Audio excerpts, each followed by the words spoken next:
សួស្តីពុកម៉ែបងប្អូនអ៊ំពូមីងចាវិលមកជួបគ្នាសារជាថ្មីម្ដងទៀតហើយជាមួយនឹងដំរីឆ្នោតវៀតណាមប្រចាំថ្ងៃសូមបងប្អូនជួយចុច Subscribe និងរូបកណ្ដឹងម្នាក់មួយផងដើម្បីទទួលបានវីដេអូថ្មីមុនគេចាមុននឹងទៅដល់ដំរីឆ្នោតថ្ងៃនេះយើងងាកទៅមើលដំរីឆ្នោតកាលពីម្សិលមិញម៉ោង 1:30 នាទីដំរីឆ្នោតរបស់យើងចូលចំលេខត្រេងមួយគ្រាប់ចូលចំ62ប៉ុសេចំណែកលេខធំយើងមានចូលទេកាលពីម៉ោង 1 ម្សិលមិញយើងទៅមើលម៉ោង 4:30 នាទីម្ដងម៉ោង 4:30 នាទីកាលពីម្សិលមិញយើងចូលចំលេខត្រេងមួយគ្រាប់ដូចគ្នាបងប្អូន67ចូលចំប៉ុស B ចំណែកលេខធំយើងមានចូលទេកាលពីម៉ោង 4ទៅមើលម៉ោង 6កាលពីម្សិលមិញក៏យើងមានចូលដែរចាយើងងាកទៅមើលដំរីឆ្នោតថ្ងៃនេះម្ដងដំរីឆ្នោតថ្ងៃទី6 ខែ 11 ឆ្នាំ 2025របស់យើងថ្ងៃនេះមាន3ម៉ោងមានម៉ោង 1:30 នាទី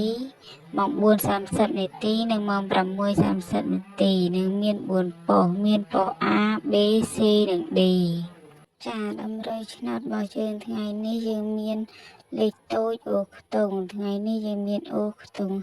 5និងលេខត្រេង4គ្រាប់ទី1យើងមានលេខ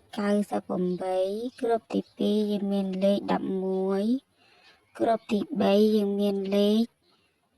82និងគ្រាប់ទី4យើងមានលេខ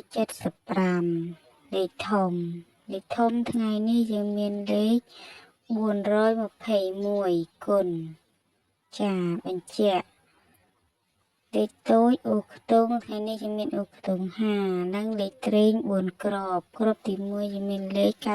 98គ្រាប់ទី2យើងមានលេខ11គ្រាប់ទី3យើងមានលេខ82និងគ្រាប់ទី4យើងមានលេខ75លេខធំថ្ងៃនេះយើងមានលេខ421គុណចាដំរីឆ្នោតប្រចាំថ្ងៃទី6 ខែ 11 ឆ្នាំ 2025របស់យើងថ្ងៃនេះមានតែប៉ុណ្ណឹងចាបងប្អូនដំរីឆ្នោតរបស់យើងថាមិនច្បាស់ជា 100% អីទេព្រោះដំរីឆ្នោតមិនមែនជាលទ្ធផលឆ្នោតបងប្អូនអាចយកទៅផ្សងសំណាងឬក៏មើលលេងកម្សាន្តអីក៏បានបើបងប្អូនចូលចិត្តក៏ជួយចុចជាម្នាក់មួយផងបងប្អូនចាអរគុណច្រើនសូមឲ្យហេងគ្រប់គ្នា